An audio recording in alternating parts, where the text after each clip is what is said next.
You wanted a Blood Hunter video? Congratulations, you've got one. Matt Mercer just released a brand new version of it.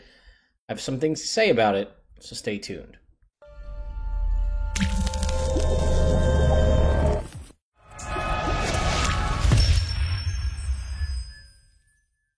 Alright, so first of all, I've been doing home renovations all day today, so I'm very tired, but I do want to do this video for you guys. Also, I'm going to take the original Blood Hunter that we had, version 2.1, which is on the DM's Guild, and compare it to the new one. For those of you who don't know, you do have to repurchase this, and I can already see the complaints happening, and I'm sure they're already happening. To get the updated version, this new version of the Blood Hunter 2020, you need to purchase it entirely brand new document. It is $8. However, all the proceeds, I believe it's all the proceeds, go to the Australian wildfire relief efforts. So that's pretty sweet. Let me just confirm that it's all of the proceeds, and all funds raised go towards the brushfire relief. So that's important.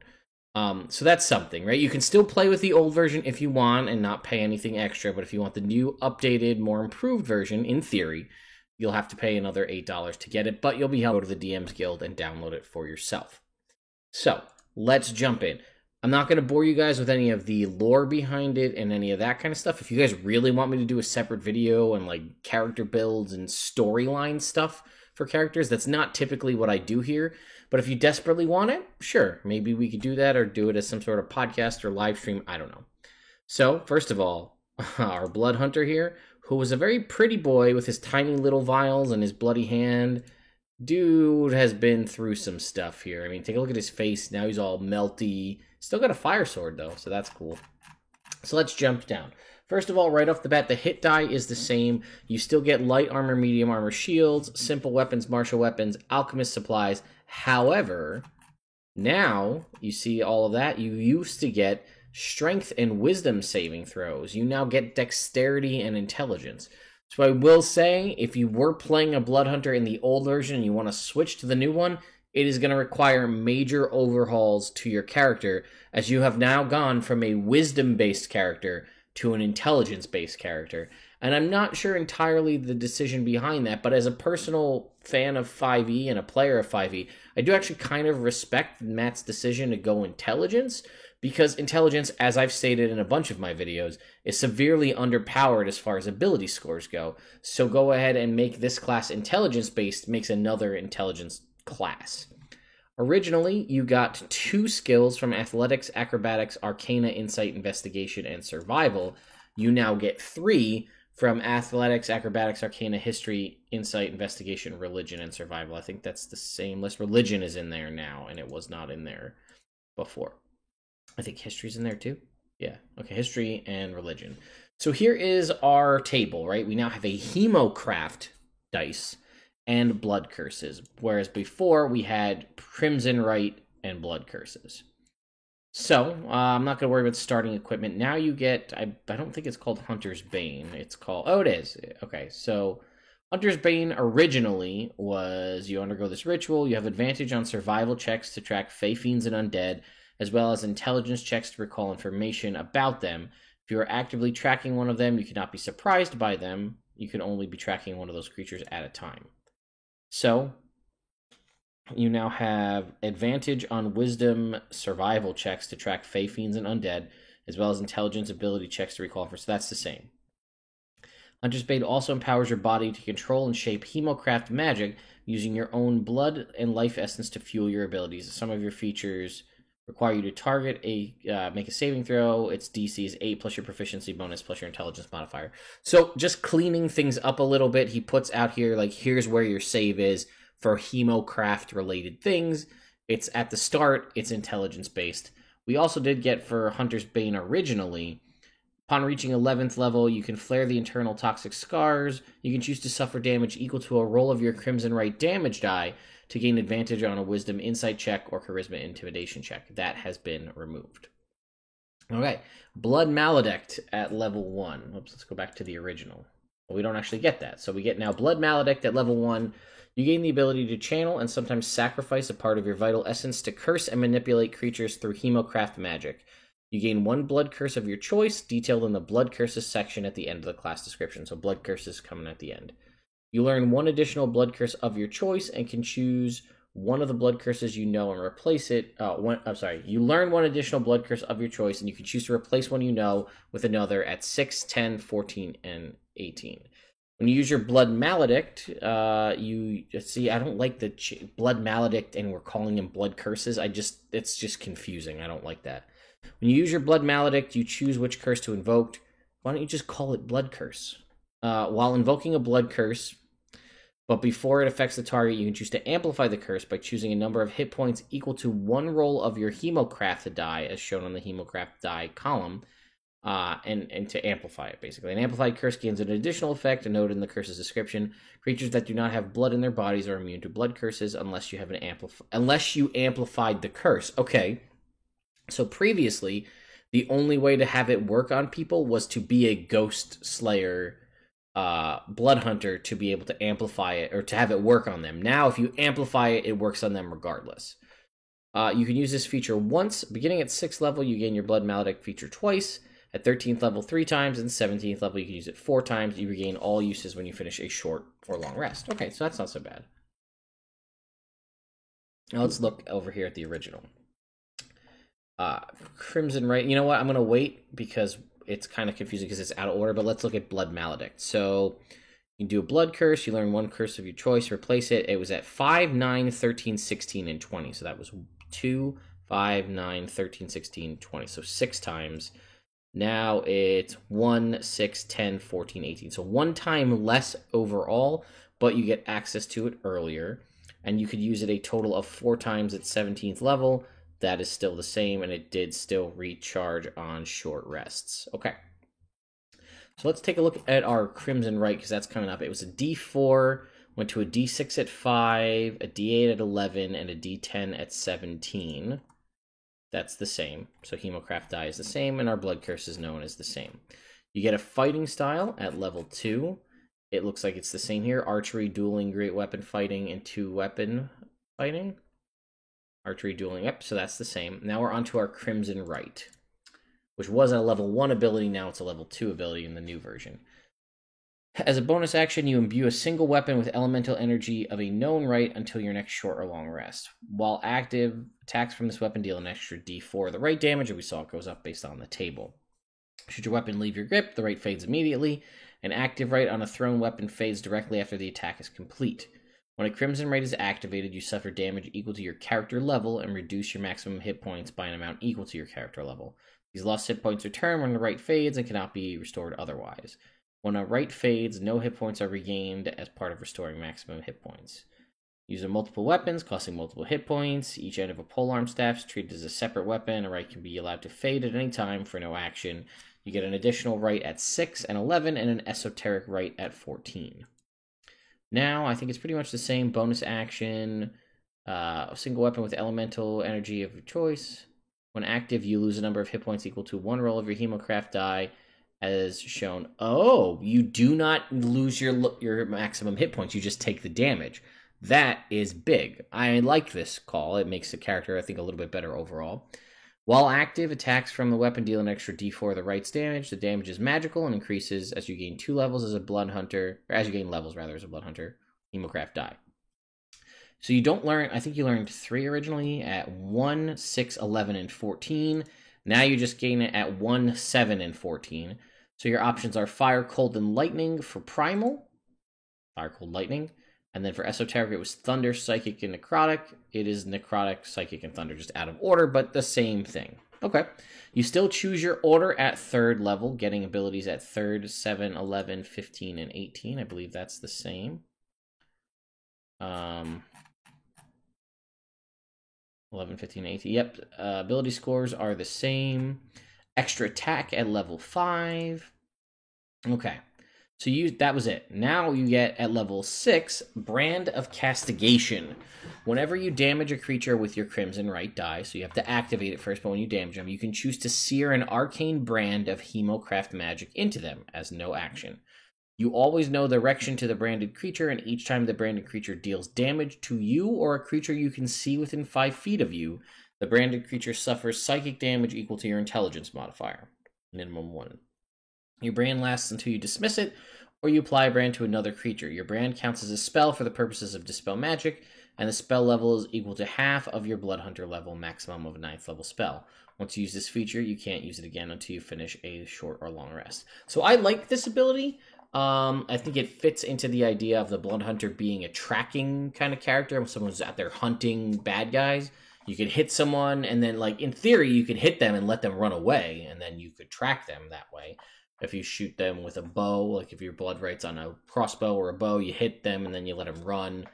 And then they've got this thing branded into them, but it also has combat utility in that if they're within 5 feet of you and hitting either, hitting you or a creature within 5 feet of you, they're going to take psychic damage, which is not heavily resisted, so that's pretty solid.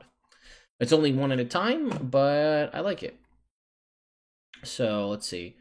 Your brand lasts until you dismiss it or you apply it to another creature. So that's interesting. It lasts until you dismiss it or you apply it to another creature, but once you use it, you can't use it again until you finish a short or long rest. So I guess you can continually keep applying it to new creatures and never have to recharge it, if I'm understanding that correctly. Right, so it can be dispelled. So it lasts, until you dismiss it or you apply it to another creature, but you can't use it again. So I guess why wouldn't you just apply it to an ally and then continue to just... It doesn't have to be an enemy. Just apply it to someone and then it never runs out and then you don't have to worry about it. Again, if I'm understanding that correctly. Originally, again at 9th level, we got Grim Psychometry. Take 10 minutes to meditate on an object to discern vague details regarding any lingering evil or wicked past surrounding it. It's kind of the dead zone ability. Make a wisdom ability check based on the result. The DM may reveal obscure information. This feature has no effect on objects untouched by evil. An object can only be targeted by this feature once, and future attempts yield no further details, once per short or long rest. Now, okay, when you make an intelligence history check, so it does say mysterious objects or places touched by evil. When you make an intelligence history check to recall information about a darker past surrounding an object you are touching or a location you are present in, you have advantage on the roll. The information gleaned often leans towards the more sinister influences of the past and sometimes conveys visions of things previously unknown to characters on higher rolls. So this becomes more of a mechanical thing and less of a DM fiat thing, or where basically you in the past would take 10 minutes to sort of just touch things and kind of, again, if you've ever seen Dead Zone, this is kind of what this ability is, where you're sort of sensing what had happened and getting visions. Now it's basically, in a more mechanical sense, you're getting advantage on a history check to recall things about what may have happened in a darker past. It makes it a little easier for DMs who don't want to just wing things, so I do appreciate that. So we used to get Dark Velocity at 10th level, which was Dark Vision out to 30 feet. If you have Dark Vision goes out another 30 feet. And while in dim light or darkness, you gain a speed increase of 10 feet, and attacks of opportunity have disadvantage against you. Now you get Dark Augmentation. Your speed increases by 5 feet, period. No adjustments there. And whenever you make a Strength, Dexterity, or Constitution saving throw, you gain a bonus on the saving throw equal to your Intelligence modifier. I can see how people may dislike that, but I actually do like this ability. So if you compare this to a Paladin, who at level 6 gets to add their Charisma modifier to every saving throw they make, and to the saving throw of all allies within 10 feet, this just giving you your Intelligence modifier just to Strength, Dex, and Con saving throws, the 3 most common, I'd say is okay. I appreciate how it was, it's this arcane blood suffuses your body, making you more resilient. I'm okay with that. I would also say it'd be fine if it was just advantage, but I personally like harder numbers, so I'm digging this. And as someone who played a Blood Hunter for 17 levels, I would have rather played this version than the one I did. Alright, so next up we get at 13, Brand of Tethering. The psychic damage from your Brand of Castigation features increases to twice your Intelligence modifier. So previously it was just your Intelligence modifier, now it's double that. In addition, a branded creature can't take the dash action, and if a creature branded by you attempts to teleport or leave their current plane via ability, spell, or portal, They take 4d6 psychic damage and must make a wisdom saving throw. On a failure, the teleport or plane shift fails. Again, I feel like this is kind of... I think there's a Horizon Walker ability that's similar to this in a way. I don't remember off the top of my head. But I like this. Again, it's really tapping into what you're there to do. You're a character class who's kind of pigeonholed into what you're kind of doing in the world. And this is making you better at that. So I do appreciate that. Let's see. Previously, we got Hardened Soul at 14. You can no longer become frightened and have advantage on saving throws against charm effects. You now have advantage on saving throws against being charmed and frightened. So it's not flat out immunity to frighten, it's just advantage. I'm okay with that. And then lastly was Sanguine Mastery. When you are below 1/4 of your current hit points, originally, all of your Crimson Right damage was maxed, so this was just 10 rather than a d10. In addition, when you critically hit with a weapon attack that bears your Crimson Right, you regain a use of your Blood Maledicte, so you get a Blood Curse back. Now, once per turn, whenever a Blood Hunter feature requires you to roll a Hemocraft die, you can choose to re-roll the die and choose which result it is. So not just flat out maximized, you get to roll it twice and choose which one you like. In addition, whenever you score a critical hit with a weapon attack powered by your Crimson Right, you regain 1 expended use. So that remains the same. Okay, so based on the base class overall, I'm a fan. I think some of the stuff got reined in a little bit, and some of the things got boosted. You got more base class features. I don't know if this is too many base class features compared to other existing classes. I like the shift to intelligence. Wisdom is a power stat in a lot of ways, so being intelligence based, I do appreciate that. I like the little cleaning up of making the Hemocraft thing I explained at the beginning. Just call it a Blood Curse, Blood Maledicte, and then immediately calling it a Blood Curse is just too confusing, in my personal opinion. A little bit less Blood Curses, a little bit same frequency. We don't know what they are yet. We'll see if they remain the same. Fighting styles are good. Crimson Right remains the same. Now it's nice because you can take that damage and then heal yourself back up because it doesn't lower your maximum hit points. Still get extra attack. I like Brand of Castigation, this improved tracking feature, as well as a little bit of combat vitality and the fact that it has damage. Still unsure about how it goes away and when it comes back. Grim Psychometry is now more of a hard, crunchy, stat-based thing with a history check roll rather than just like DM makes it up. Dark Augmentation, a little bit of a movement speed increase and a little bit of personal resilience. I like that. Brand of Tethering improves your Brand of Castigation, a little bit more damage, makes it harder for bad guys to get away. Hardened Soul, a little bit weaker, but more in balance with everything else you've got. And Sanguine Master, pretty much the same, although rather than just flat out dealing an extra 10 damage, which is kind of nuts, you get advantage to reroll. So one thing I do want to say is when you buy the new Blood Hunter, you also get Order of the Lycan baked in. In the past, you had to buy the Blood Hunter on the DM's Guild, and you had to get Order of the Lycan separate. Now, you get that all in one, so that may be a factor in the price. So first up, we have the Order of the Ghost Slayer. At level 3, originally, you got a new right called the Rite of the Dawn. This one dealt radiant damage, and the damage you suffer from activating this right was halved. If you hit an undead creature with the Rite of the Dawn, it suffers additional radiant damage equal to your Wisdom modifier, and then at 11, any creature you hit with it suffers additional radiant damage equal to your Wisdom modifier. Now, you get Rite of the Dawn. It is a radiant damage, and while the right is active, you gain the following benefits. The weapon that you put it on sheds bright light out to a radius of 20 feet.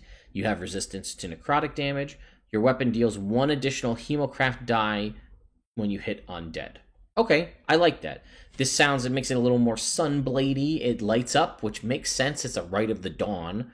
Resistance to necrotic damage is a nice thing to just have, especially in the realm you're supposed to be living in here. Your weapon deals 1 additional Hemocraft die when you hit undead. That's fine. It's 1 additional die. It could be boosted significantly if you crit, but it's not just a flat-out damage boost. But now you also get Curse Specialist.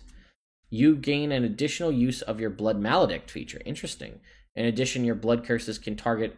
Wait a minute. Okay. So you get 1 extra curse than everybody else, but now your curses can always affect creature without blood. However... if it's amplified for anybody, it affects them all the time. For you, it affects them regardless of amplification. So at 7 here, you got Hallowed Veins, which was now your Blood Curse can affect any creature, regardless of their form of lactic blood. In addition, when you amplify a Blood Curse feature, after rolling the amplified die, you would sustain the one that you take personally. You can choose to re-roll the die and must use the new roll. Now we get Ethereal Step, which I think was an ability we used to get later. At 7th level, if you aren't incapacitated, you can choose to magically step into the veil between planes. You can move through other creatures and objects as if they were difficult terrain, as well as see and affect creatures and objects on the ethereal plane. You take 1d10 force damage if you end your turn inside an object. If you're inside an object when the feature ends, you're immediately shunted to the nearest unoccupied space. Take force damage equal to twice the number of feet you moved. This feature lasts a number of rounds equal to your intelligence modifier. You can use this feature once. Beginning at 15th level, you can use your Ethereal Step feature twice between rests. You regain all uses when you finish a short or long rest. Okay, so we got at 11, Supernal Surge, which I think was the closest thing to that. When you use the attack action on your turn, you can... Nope, I guess not. Okay. Oh, wait, this is it. When you use an attack action on your turn, you can expend a use of this feature to attack 3 times instead of twice, and you temporarily become spectral. Until the end of your next turn, you can move through creatures and objects as if they were difficult terrain. Take a d10 force damage if you end your turn inside an object. If you're inside an object and you are no longer spectral, you're immediately shunted and take twice damage. Force damage equal to twice the number of feet you move. You may end this feature as a bonus action instead of making an attack. You can use this feature a number of times equal to your wisdom modifier. You regain all expended uses when you finish a short or long rest. Did it ever tell you how long it lasted? You can use the attack, you can spend a use. Oh, it was just you could do that, and then that was part of it. Okay. So now it's Ethereal Step. It's basically the same thing. It does not come with the boosted damage, but it gives you the ability to move through things for a number of rounds equal to your intelligence modifier. It doesn't say if you can attack things while you're in between planes. I imagine you can. Oh no, you can move through creatures. So I don't know. I think it's just a way to move around to get in and out of areas. At 11, you now get Brand of Suffering. Your Brand of Castigation now exposes a fragment of your foe's essence, leaving them vulnerable to your Crimson Right. Whenever you damage a branded creature with your Crimson Right, you roll 1 additional Hemocraft die. In addition, the branded creature can't move through creatures or objects. So you're a Ghost Slayer, right?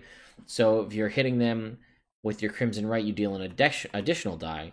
So if you're using the Right of the Dawn and you're attacking an undead creature, you now deal 1 damage die for base.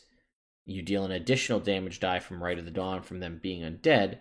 And if you're damaging a creature and you're level 11, you're doing a 3rd die. So you're potentially having the ability to stack quite a bit of damage on here.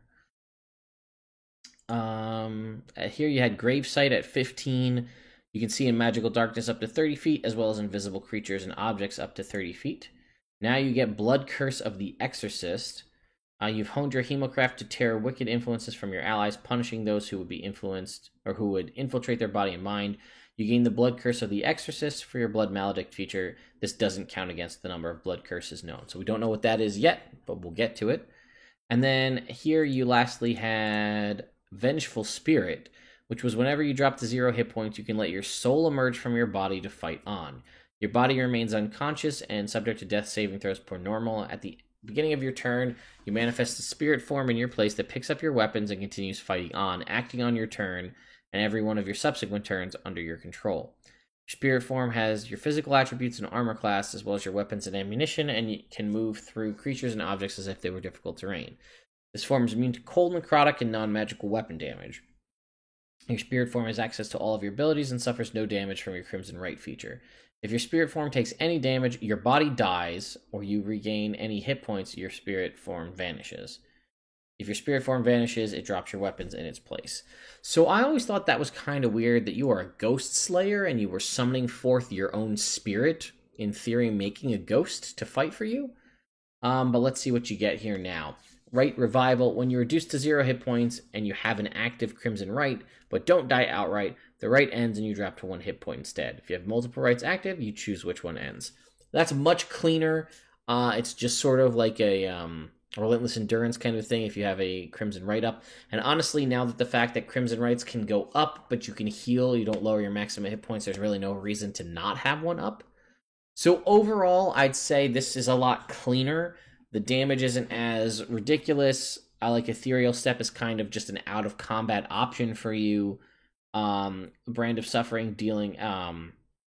So it's... Whenever you damage a branded creature, so if they're branded by your brand of castigation and you hit them with Crimson Rights, where they deal the extra damage, you get an extra blood curse for free. So not only do you get an extra one over everybody else at the start here, where you get an additional use of it, you now get an extra one kind of prepared, if you will, for free. So I like that. Order of the Profane Soul. Now this is the one that I played from 1 to 17, so I can chime in on this one pretty significantly. When I played mine, though, we had just gotten the Sword Coast Adventures guide, so I didn't have the Hexblade or Celestial option. So what is this class? This class is basically a third caster, but with Warlock as the base, as opposed to Wizard, like Eldritch Knight and Arcane Trickster have. So originally at 3rd level, you got new, basically packed magic features, 2 cantrips from the Warlock spell list, then an additional one at 10th level, and then it would show you how many spell slots you know, and what level they're cast at, and how many spells known you had. That was your 3rd level feature. Additionally, you got a right focus. While you have an active right, you can use your weapon as a spellcasting focus, and you get an additional benefit below. The Archfey got right damage. You deal right damage to a creature, they lose... that creature loses any half or 3/4 cover bonuses, as well as invisibility, until the end of your next turn. The Fiend is if you roll a 1 on your right damage die, you re-roll the die, and you can do this once per attack. Great Old One is whenever you hit a critical hit against the creature, they make a Wisdom save against your spell save. If not, they're frightened of you until the end of your next turn. Undying is when you reduce a hostile creature to 0 hit points and kill it, you regain hit points equal to your Crimson Right die. Celestial is when you expend a use of your Blood Maledicte feature as a bonus action.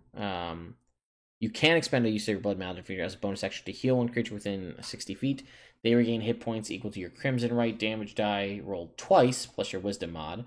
And then Hexblade is whenever you target a creature with a Blood Curse, your next attack against them crits on a 19 or 20. That's a lot to unpack, so let's go ahead and take a look here. So, you're going to get your Packed Magic feature. So is this the same?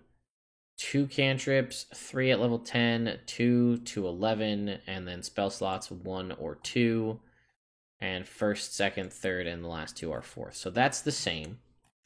Intelligence is now your ability modifier for this, obviously, as we know. I think you can still use your weapon as a spellcasting focus. Yes. So Archfey, when you deal right damage to a creature, it glows with faint light until the end of your next turn for the duration. The creature can't benefit from half cover, 3/4 cover, or being invisible. So it's just a cleaned up version of that. The Fiend, whenever you roll a 1 or 2, you get to reroll it as opposed to just a 1. The Great Old One, when you score a crit, the creature is just frightened of you, no DC, it's just frightened. Undying, when you reduce a hostile creature to 0 hit points, you regain a number of hit points equal to 1 roll of your Hemocraft die. That's the same. Celestial, when you expend a use of your Blood Maledicte, you can use a bonus action to heal one creature you can see. Hit points equal to 1 roll of your Hemocraft die, plus your intelligence modifier here. It was 2 rolls. A die roll twice, plus, so that's a little bit less. And then Hexblade, whenever you target a creature with a Blood Curse, your next attack against that creature deals additional damage equal to your proficiency modifier, as opposed to critting on a 19 or 20. At 7, you got Mystic Frenzy. When you use your action to cast a cantrip, you can make a weapon attack as a bonus action. Your action to cast a cantrip, yep, so that's the same. Okay. Revealed Arcana, basically you get extra spell options here. So Archfey can cast a Blur once per long rest. Fiend can cast Scorching Ray once per long rest. Oh, they're using a spell slot. Using a Profane Soul, one of your 2 spell slots. Great Old One is Detect Thoughts, Undying is Blindness, Deafness, Celestial's Lesser Restoration, and Hexblade is Branding Smite. Now, it is still using a slot, so Blur, Scorching Ray, Detect Thoughts, Blindness, Deafness, Lesser Restoration. So that's unfortunate. I would have liked to have seen it been not spell slot related, since you have so few spell slots anyway. Okay. Diabolic Channel. Now, this was a cool ability. This is very similar to the Duskblade class back in 3.5, so I liked this. As an action, you imbue your right enhanced weapon with one Warlock spell you can cast or is already active, and then make a single attack with that weapon. The spell must be a Warlock spell or a Profane Soul spell, using a Warlock or Profane Soul spell slot, rather. If the attack hits, all spell attack rolls of the imbued spell hit the target automatically and are considered part of the single weapon attack. The target takes weapon damage and is subject to effects of the spell, expending the spell slot accordingly. If the attack has advantage, the target's initial saving throw against the spell has disadvantage. If the attack misses, the spell has no effect. Area spells originate from the target space. Must be a first level or higher. You can't use it as a cantrip. Casting time of one action will require an action to activate an already active concentration spell. So there's a lot of cool things you can do with this.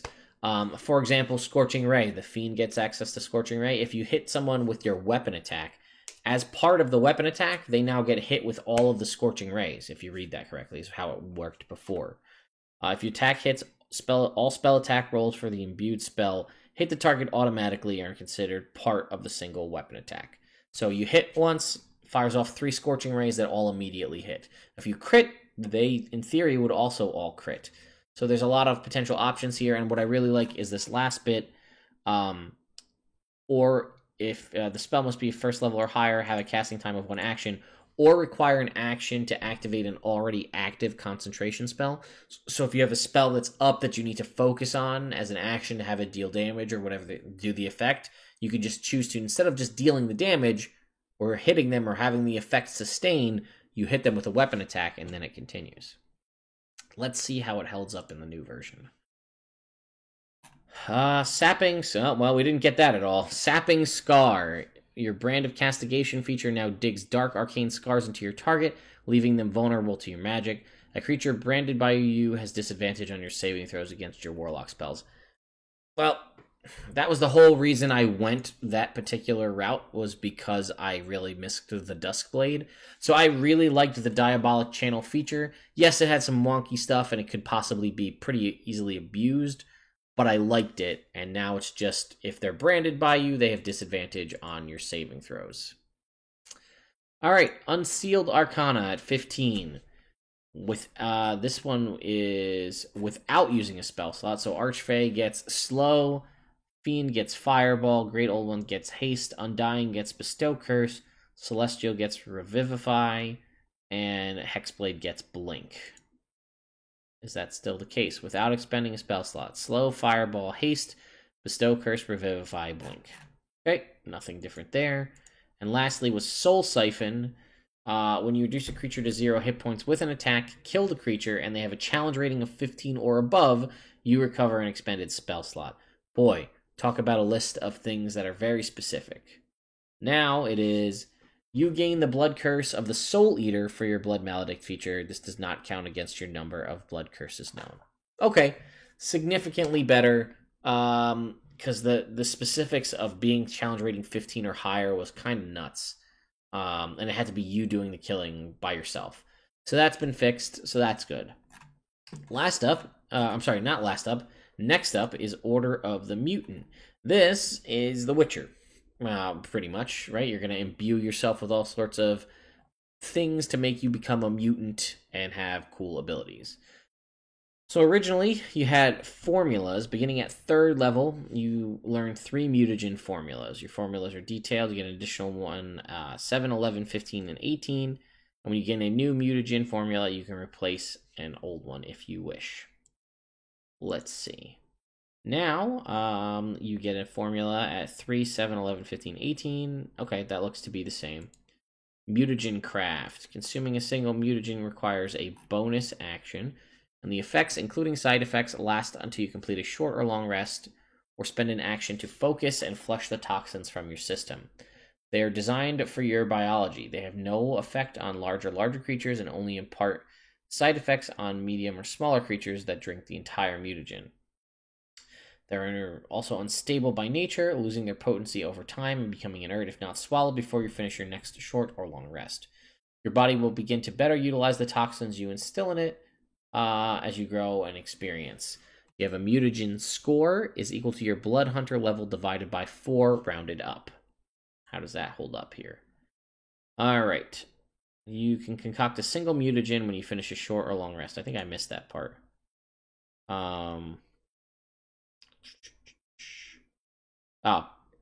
You can when you take a short rest, you can take a short rest to concoct a single mutagen. Okay, that was it. So you can concoct a single mutagen when you finish a short or long rest. Starting at 7th level, the number of mutagens you can create goes up to 2, and then up to 3 at 15. As a bonus action, you can consume one. When one or more mutagens are affecting you, you can use your action to flush the toxins out of your system. Designed for your biology, yada yada yada. They are unstable by nature, and they go inert if you finish your next short or long rest. No more mutagen score, which is probably a good thing because that was just another complication. So at 7, advanced mutagen craft. When you take a short rest to concoct a mutagen, you can now create 2. We already got that originally, and then here it's also 3 at the end. Mutagens must be of different formulas and can be ingested with overlapping effects that last until you finish your next short or long rest. Each one still takes a separate bonus action to imbibe. Now it is, you gain immunity to poison and the poison condition. Makes sense if you're going to be flushing your body full of all sorts of weird shit. In addition, you instill a burst of adrenaline to temporarily resist the negative effects of a mutagen. As a bonus action, you can choose to ignore the side effect of a mutagen affecting you for 1 minute. Once you use this feature to resist side effects, you can't do so again until you finish a long rest. Okay, that's strain metabolism is coming up here at 11. You can choose to ignore the side effect for 1 minute. Once you do this, you can't finish a short or long rest to do it again. So for us, it's just once per long rest, but we get it at level 7, compiled with immunity to poison and poison condition. So I'll take that. But now at 11, we get Brand of Axiom.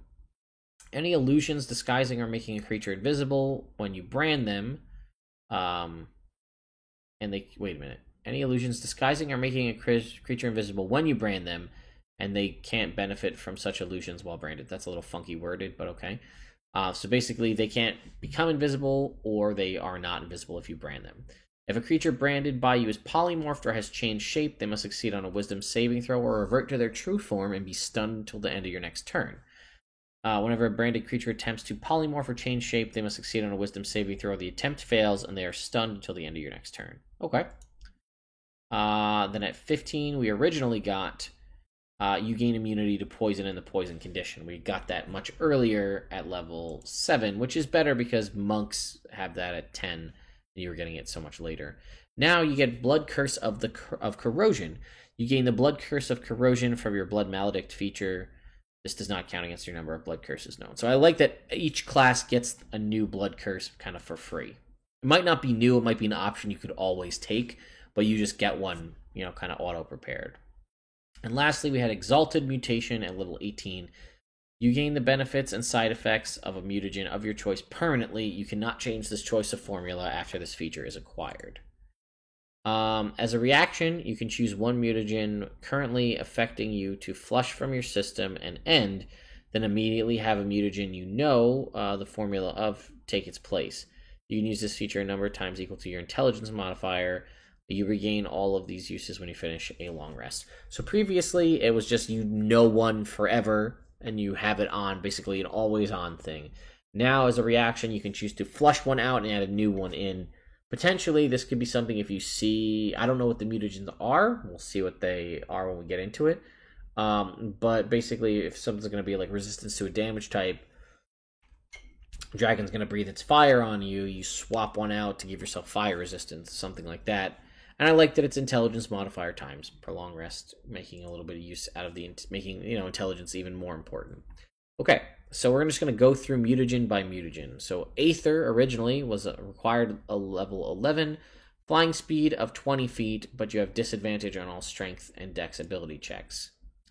Now you have a flying speed of 20 feet for 1 hour. As a side effect, you gain disadvantage on strength and dexterity ability checks for 1 hour. Okay? Still 20 feet, yeah. Next up was Celerity. Your dexterity score increases by an amount equal to your mutation score. We don't have a mutation score anymore, so that'll be kind of moot here. As does your dex maximum. Side effect, your wisdom score decreases by an amount equal to your mutation score. So now, I missed Alluring. We'll come back to that. Celerity is your dex score increases by 3, as does your maximum dex. This bonus increases by 1 at 11 to +4, and at 18 to +5. As a side effect, you gain disadvantage on wisdom saving throws. So that's way better now. Potentially a +5 to your dexterity score, as does your maximum, and you just get disadvantage on wisdom saving throws as opposed to a straight decrease to your wisdom.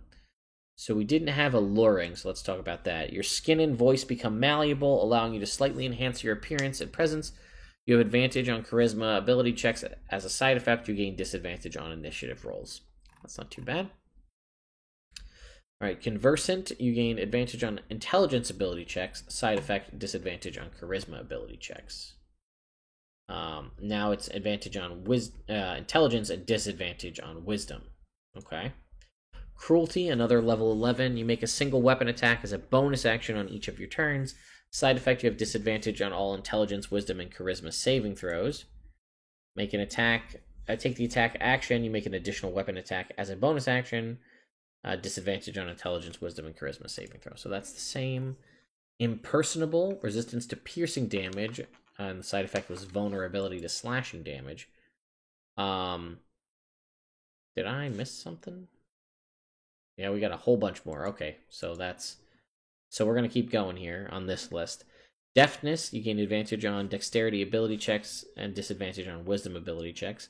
Embers is resistance to fire damage but vulnerability to cold damage. Gelid is resistance to cold damage and vulnerability to fire damage. Then we have Impermeable here. Was resistance to piercing, vulnerability to slashing. Same thing.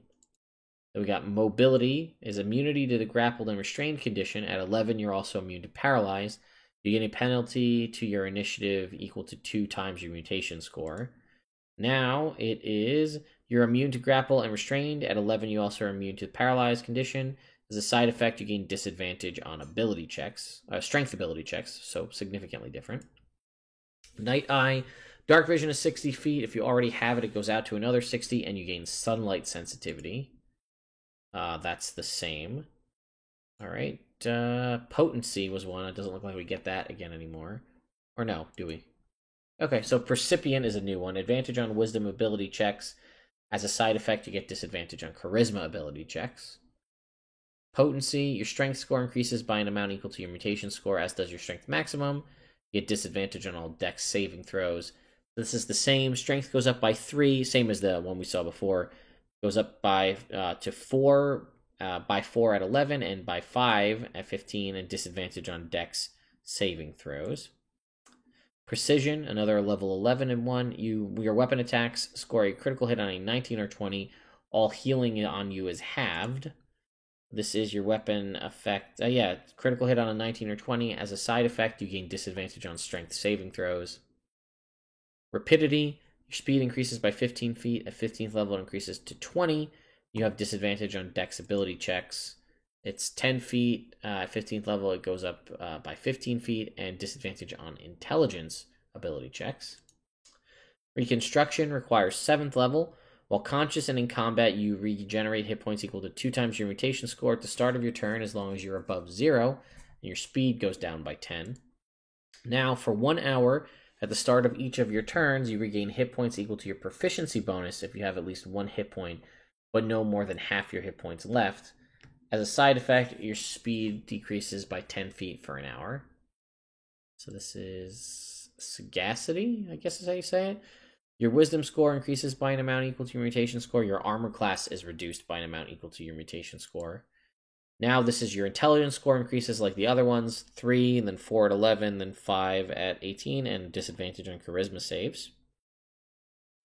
Shielded is resistance to slashing, vulnerability to bludgeoning. It is the same thing here.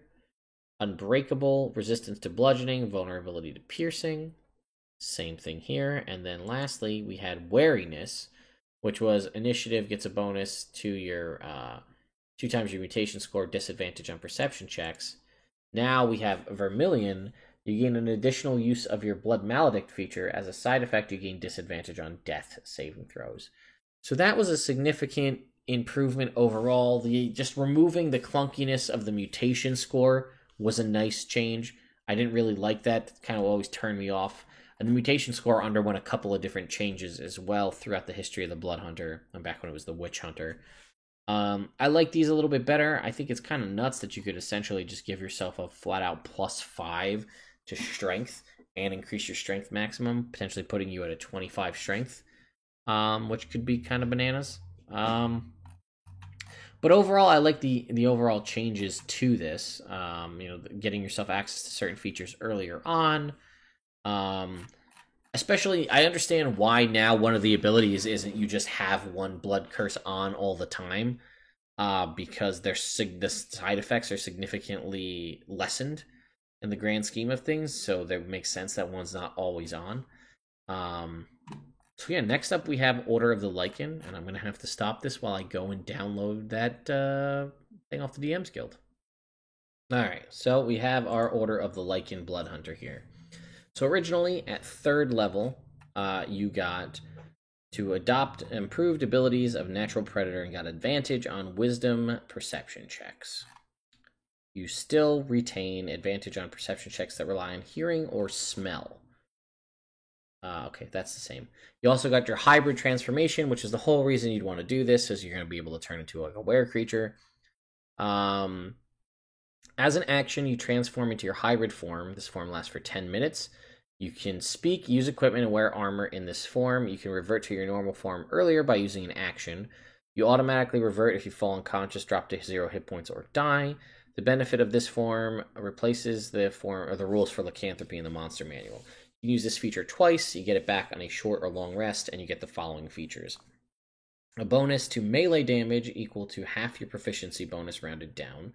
Advantage on strength checks and strength saving throws. Resistance to bludgeoning, piercing, and slashing damage from non-magical weapons that aren't silvered. And you, while you're not wearing heavy armor, you get a +1 bonus to your AC. Your unarmed strikes are considered a single weapon in regards to your Crimson Right, so you can apply it to both for 1. You can use Dex instead of Strength for attack and damage rolls, and when you use the attack action with an unarmed strike, you can make an extra attack as a bonus action. Your unarmed strikes deal a D6 slashing, go up to a D8 at 11, and a D10 at 18. So one thing I never really liked about this is it packs a ton of stuff right in there at level 3, right? So you're getting basically all the good stuff about being a monk. You're getting Dex instead of Strength. You're getting a bonus action attack for free. You're getting a +1 bonus to your AC. You're getting a lot of the stuff from Rage, like half your proficiency bonus rounded down. It's kind of similar to Rage damage. Advantage on strength checks and strength saving throws like you'd get in Rage. Resistance to bludgeoning, piercing, slashing damage, although it's not silver, but from non-magical weapons, but it's still kind of ragey.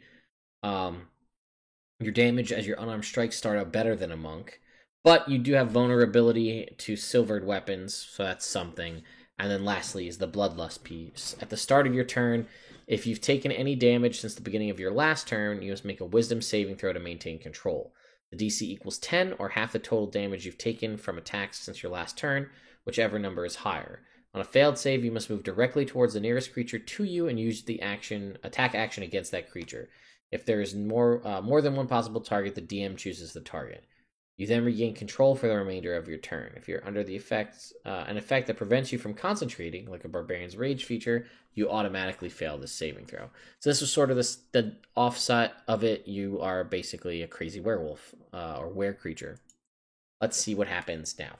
First of all, biggest change right out the gate, it's a bonus action to transform. That's huge, already better. Your transformation now lasts an hour as opposed to 10 minutes. And let's see. You can use this feature. Once you use this feature, you must finish a short or long rest. So it is only one time per short or long rest as opposed to twice.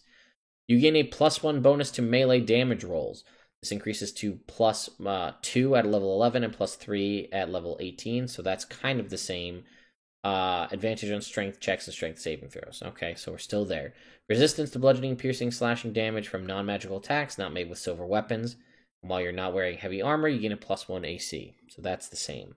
You can apply your Crimson Right to your unarmed strikes. You can use Dexterity instead of Strength. Okay. When you use the attack action to make an unarmed strike, you can still make an unarmed strike as a bonus action. So a lot of this is the same.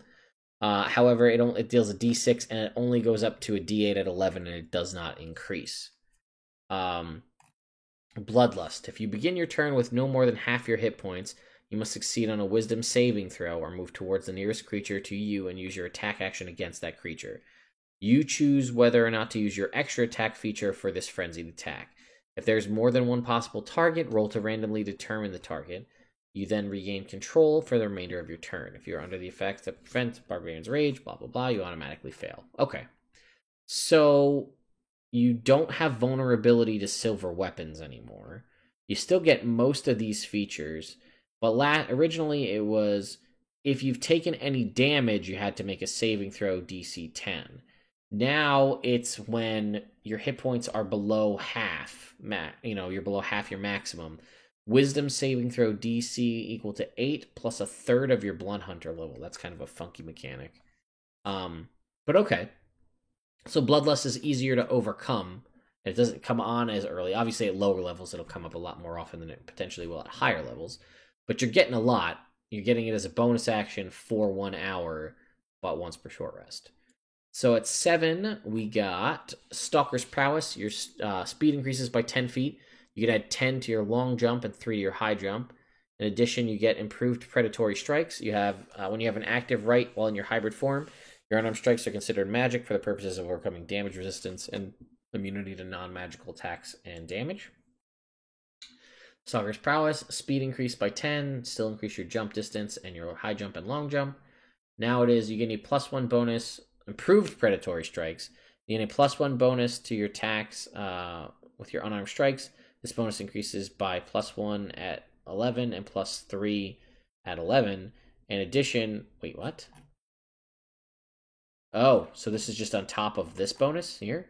So you get a +1 of melee damage rolls, because this, I guess, could be with weapons, I guess, at this point. Doesn't say. So this could, potentially, at level 18, you're getting a +6 bonus. Oh, this is attack rolls only, my mistake. +3 to attack, and with your unarmed strike, and a +3 to damage. I got it. In addition, while you have your hybrid right, Crabs are right active, it's magic for overcoming damage resistance. Okay. So that is pretty much the same, except that just to give you magic weapons. Now you got a bonus to attack roll to match your bonus to damage. Advanced Transformation. This was kind of the thing that everybody always wanted to get to, which was you could transform as a bonus action, and now it lasts for 30 minutes. In addition, at the start of each of your turns, you regain hit points equal to 1 plus your con mod if you have no more than half your hit points. You don't do this benefit if you have 0 hit points. Now you get Advanced Transformation. You can use your hybrid feature twice. Okay, regaining all uses when you finish a short or long rest. In addition, you get Lycan Regeneration. At the start of each of your turns, you regain hit points equal to 1 plus your con mod if you have at least 1 hit point and no more than half your hit points left. So pretty much the same, just the wording cleaned up a little bit. All right. Oh, you also got Beastly Precision, which is you gain a bonus to melee attack rolls equal to half. Oh, so they gave you this earlier. That was kind of what that was. The 15 is Iron Volition. Whenever you make a wisdom saving throw to maintain control of your hybrid form, you do so with advantage. In addition, you gain Pack Hunter feature. You have advantage on attack rolls against any creature if you have at least one ally within 5 feet, and the ally is incapacitated, so basically pack tactics. You have advantage on wisdom saving throws to maintain control of your bloodlust in your hybrid form. In addition, your brand of castigation now binds your foe to your hunter's thirst for savagery, while in your hybrid form, your attacks have advantage against a branded creature. Oof. Okay. All right. And lastly, Hybrid Transformation Mastery.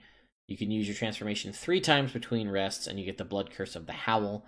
As an action, you howl at a number of creatures within 30 feet, chilling their blood and stunning them with fear. Any of the target creatures can hear you must make a wisdom saving throw, or become frightened until the end of your next turn. If they fail by 5 or more, they're stunned until the end of your next turn instead.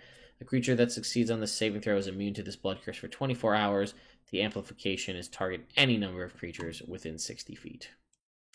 Now it is Hybrid Transformation Mastery. You can use it an unlimited number of times, and it lasts indefinitely.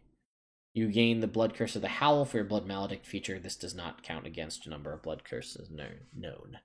Okay. Now, we are on to blood curses, which seem to be significantly beefier than they were in the past. So, first up, Blood Curse of the Anxious. This one I'm going to have to kind of just go by the seat of my pants because I don't really know which ones match up. So here we go. Blood Curse of the Anxious. As a bonus action, you magnify the adrenaline in the body of a creature within 30 feet of you, making them susceptible to forceful influence. Until the end of your next turn, all creatures have advantage on charisma intimidation checks directed at that target. The next, the amplification is the next wisdom saving throw the target makes before this curse ends has disadvantage. So this is nice to actually give them some out of combat utility because they typically don't have that. So Blood Curse of Binding was originally as a bonus action. You attempt to bind a creature one size larger within 30 feet, make a strength saving throw, or have its speed reduced to 0. Amplification was the curse becomes ongoing and can affect creatures of any size. At the start of each of their saving throw, they make a strength save. On a success, it ends. They can end the curse whenever you like. Now, as a bonus action, you can attempt to bind a creature no longer than one size and make a strength saving throw. Speed becomes 0, and they can't use reactions until the end of your next turn, so that's a little bit of an improvement. Amplification is it lasts for 1 minute and can affect a creature regardless of size. At the end of each of its turns, they can make a strength saving throw. I think Bloated Agony is brand new. Yep. As bonus action, you curse a creature that you can see within 30 feet of you to painfully swell until the end of your next turn. For the duration, it has disadvantage on strength and dexterity ability checks and suffers 1d8 necrotic damage if it makes more than one melee or ranged attack during its turn. So I like this. It's sort of like an anti-grapple, but also like a kind of a slow effect. Amplification is it lasts for 1 minute, and at the end of each of its turns, it can make a Constitution saving throw. On a success, it ends. Okay, Corrosion is also new. This is a mutant order specifically, so they do have now ones that are specific to different orders. And then this may be the one that you get for free. Blood Curse of the Corrosion. Yes, it is the one. So that might be just how that works. It's just specific. As a bonus action, a creature within 30 feet of you must make a con save or become poisoned. At the end of each of its turn, it can make a con save on success to end it. Amplification is the creature suffers 46 necrotic damage, and they suffer this damage again every time they fail the con save. That's pretty sweet. Blood Curse of the Exorcist. This is the Ghost Hunter specific one. As a bonus action, choose one creature you can see within 30 feet of you that is charmed, frightened, or possessed. The creature is no longer charmed, frightened, or possessed. The amplification is the creature that charmed, frightened, or possessed the target suffers 3d6 psychic damage and must make a wisdom saving throw or be stunned. I like that. Some counterplay there. Curse of the Eyeless is an original one. When an enemy is not immune to blindness within 60 feet, makes it a weapon attack. You can use your reaction to pose disadvantage on the roll. Amplification is following the triggering attack, the affected enemy has disadvantage on the next attack they make.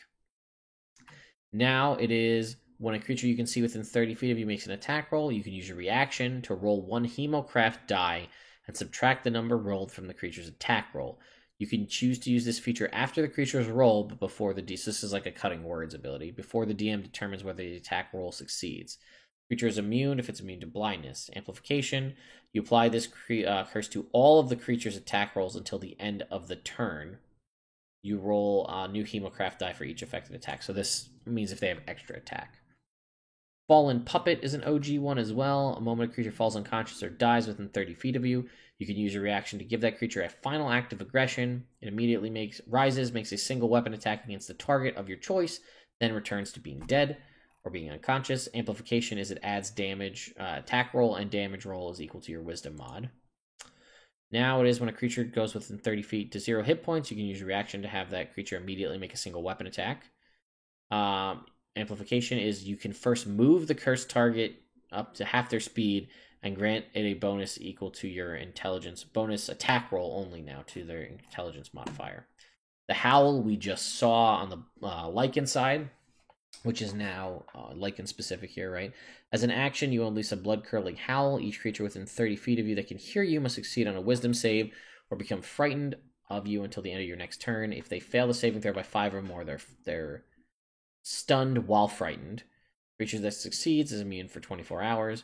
You can choose a number of creatures you can see to be unaffected by this howl, and the amplification is it increases the range out to 30 feet, to 60 feet, which is the same. It's any creatures within 60 feet. That's okay, so that makes sense. Blood Curse of the Marked, I think was just extra damage. Bonus action, you mark an enemy within 60 feet until the end of your next turn. All Crimson Right damage you deal is doubled. Amplification is you cause the marked target to lose any resistance to the damage until the end of your next turn. Your next turn? Yeah.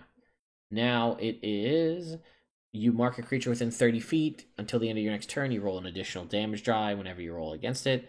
And the next attack roll you make against the target before the end of your next turn has advantage as the amplification now. Muddled Mind is new. As a bonus action, you curse a creature that you can see within 30 feet of you that is concentrating on a spell. That creature has disadvantage on the next Constitution saving throw it makes to maintain concentration before the end of your next turn. Amplify, the cursed creature has disadvantage on all con saves made to maintain concentration on spells until the end of your next turn. We had Mutual Suffering, which is my personal favorite, another thing that sucks that it's gone, which was when a creature hits you with a weapon attack, they take half damage, necrotic damage equal to half the damage dealt, and the amplification was they take the damage equal to the full amount. Purgation was one we used to have as a bonus action. You manipulate the vitality of a creature within 60 feet to expend a corruption in their blood. If they're poisoned, they can immediately make a save against it. And the amplification is they can immediately make a saving throw against blinded, deafened, or paralyzed. I think that was, I got rid of the other ones. And then Spell Sunder was the last one here. When an enemy casts a spell within 60 feet that requires a spell attack roll and targets only you, you can use your reaction to rend the spell from the air, imposing disadvantage on it. And the amplification is you make a wisdom saving throw. The DC is 10 plus the spell's level. On a success, it misses you automatically. And the last one we have now is the Soul Eater, which is the Profane Soul one.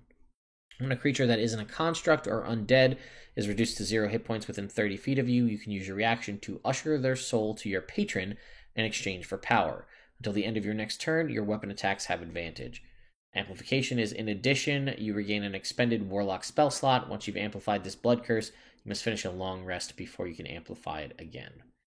And I think that's pretty much it. We'll just look at the multi-classing piece real quick at the end here.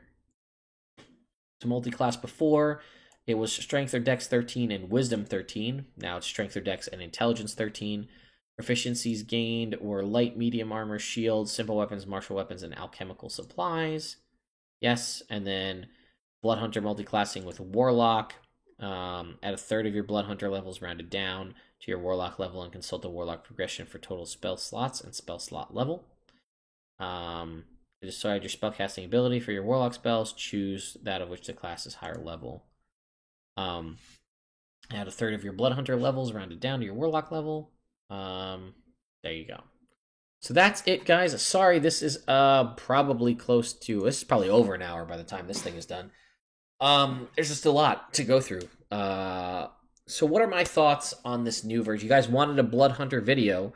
This is probably not the one we thought we were going to get, but it's the one we got.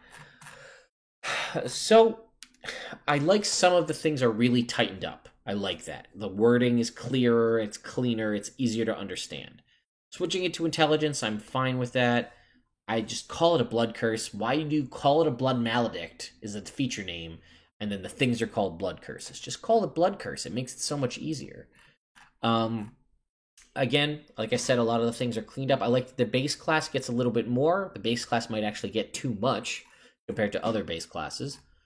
I like that there is now a specific blood curse tied to each subclass. I like that. I'm a little scorned because my two favorite things about the Blood Hunter that I played was the Diabolic Channel part of my Profane Soul Warlock and the Mutual Suffering Blood Curse, both of which have been removed from the class. I'm curious to take my Blood Hunter that I had that was 17th level and update him to the new version to see how he stacks, considering I built him to be very strong in Wisdom because that was what the class used, and now I have to respec that entirely. I'm very curious how that would work. I'd be more interested in playing a Blood Hunter, like a Lycan Blood Hunter or a Mutant Blood Hunter, than I would have originally. Originally, it was basically between Profane Soul and Ghost Slayer because Ghost Slayer just got flat damage bonuses and extra attack abilities. That has since gone away, so the fact that they changed the order of the Lycan significantly and the Mutant as well, I think are both now things I would want to take. I think I'd actually lean more towards Order of the Lycan. I think that could be fun now that it's a bonus action transformation, which was... Oh, I'm way out of focus here. I'm still out of focus. There we go. But yeah, I think, again, it's cleaned up. I do appreciate that Matt went out there and did it. He's obviously learned a lot, right? He's working for Wizards of the Coast now, or at least has put out a couple books and worked alongside Wizards. So he has to have a better idea of what is truly balanced. So I'm curious to see that since we've gotten this now, will we get updates to his Gunslinger class? Will we get updates to his Cobalt Soul Monk subclass? And if so, I will obviously go ahead and do reviews of those and comparisons as well. Again, sorry for it being so long, but there was a lot to cover. Let me know what you guys think about the updated Blood Hunter down below. I know there's a lot of people that just flat out hate any of the stuff that Matt Mercer does, and you're entitled to your opinion, whatever that case may be. I like to see that he's actually going out of his way to try and update and improve things and make things better and more advanced. So, and, more in line with the way 5th edition works. And he's had more time with the game as well. We all have. So we all have a better understanding of what could be tweaked and what could be fixed, as is present by the stuff I do on this channel. So thank you all so much for watching. I really am curious to see, have you played a Blood Hunter before? Especially if you've played a Blood Hunter before, what do you think about these changes now? Would this have made you enjoy your character more or less? Are you more intrigued at playing one now than you were before because of this? Let me know. Again, link in the description if you want to go over to the DM's Guild and pick up a copy for yourself. Thank you all so much for watching, and I'll see you next time.